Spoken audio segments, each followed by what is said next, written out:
మిత్రులారా, అందరికీ తెలంగాణ ఉద్యమాభివందనాలు. ఈరోజు గద్దరన్న 3వ వర్ధంతి రవీంద్ర భారతి వేదికగా కులాలకు, మతాలకు, పార్టీలకు అతీతంగా, సంఘాలకు అతీతంగా, ప్రాంతాలకు అతీతంగా ప్రజాయుద్ధన ఒక గద్దర్ లెజెండ్ ఈ తెలంగాణ రాష్ట్ర స్వప్నాన్ని ఆయన చూసినటువంటి, తెచ్చినటువంటి ఎంతోమందికి ఆదర్శప్రాయమైనటువంటి గద్దర్ అంటే ఒక ధైర్యం, గద్దర్ అంటే ఒక భరోసా, గద్దర్ అంటే ఒక భవిష్యత్, గద్దర్ అంటే ఒక ఆశాకిరణం. కాబట్టి అట్లాంటి వ్యక్తి తెలంగాణ రాష్ట్రం ఏర్పడ్డాక లేకపోవడం అనేది నీళ్లు నిధులు నియామకాలు అనేటువంటి ప్రజాస్వామిక పునాదుల డిమాండ్లు ఇంకా నెరవేరాల్సినటువంటి అవసరం ఉన్నది.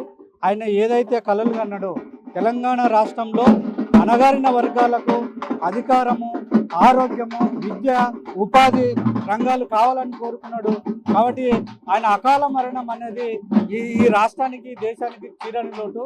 మేము ఆయన యొక్క అనుచరులుగా, ఆయన యొక్క అడుగుజాడలో నడిచినటువంటి వ్యక్తులుగా తెలంగాణ ఉద్యమంలో ఉస్మానియా యూనివర్సిటీ విద్యార్థి జేఏసీలో పనిచేసినటువంటి వ్యక్తులుగా, ఆయన సూచించినటువంటి దారిలో నడుస్తూ ఆయన వెంబడే ఉన్నటువంటి వ్యక్తులుగా చివరిగా పీపుల్స్ మార్చ్ పాదయాత్ర, బట్టన్న గారి పాదయాత్ర, అప్పుడు సిఎల్పి లీడర్గా ఉన్నటువంటి వ్యక్తి, అప్పుడు తెలంగాణ రాష్ట్రానికి ఒక దళితుని ముఖ్యమంత్రి చేయాలనేటువంటి డిమాండ్ ఏదైతే పీపుల్స్ మార్చ్ పాదయాత్ర తీసుకున్నామో దానికి కర్త, కర్మ, క్రియ మొత్తం కూడా గద్దరన్ననే.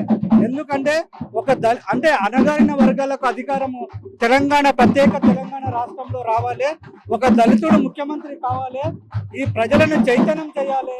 ఏదైతే ఏఐసిసి పెద్దలు తెలంగాణ రాష్ట్రం ఇచ్చినాం, మేము తెలంగాణ రాష్ట్రంలో నీవు ఆశించినటువంటి ఆశయాలు కానీ, ఆ నిర్ణయాలు కానీ, అవకాశాలు కానీ రాలేదు. మళ్ళీ నీవు ఆ తెలంగాణ రాష్ట్రంలో అవి నెరవేరాలంటే ఒక దళితునికి వెన్నుదన్నుగా నిలబడి అధికారం కొరకు నువ్వు పాటుపడాలని ఏఐసిసి పెద్దలు, పిసిసి పెద్దలు ఇచ్చి మాట్లాడడం ద్వారానే ఆయన ఒక 4 నెలలు ఆయన కార్యక్రమాలన్నీ కూడా నేను దగ్గరుండి మొత్తం కూడా చూసుకోవడం జరిగింది. అయితే ఆయన నాతో ఒక మాట అన్నాడు, చివరి 4 నెలలు మేము కలిసినప్పుడు, బిడ్డ నేను చనిపోతే నా అంత్యక్రియలు బుద్ధితంలో చేసేవారని అడిగింది.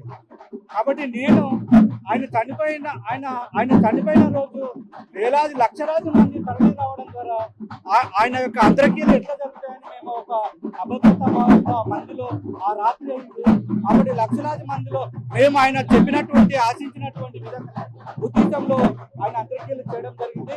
కాబట్టి ఇది మా పూర్వజన సుకృతంగా భావిస్తూ మేము ఆయన ఏదైతే ఆశించిండో ఆయన ఆశయాలు నెరవేరే విధంగా, అది రాజకీయ రంగంలో అయినా సరే, సామాజిక రంగంలో అయినా సరే, ఆర్థిక రంగంలో, ఏ రంగంలో అయినా ఆయన సూచించినటువంటి ఆశయాలు ఏవైతే ఉన్నాయో అవి నెరవేరే విధంగా మేము అందరం కూడా ఆయన వారసులుగా పనిచేస్తామని ఈ సందర్భంగా గుర్తు చేస్తున్నాం.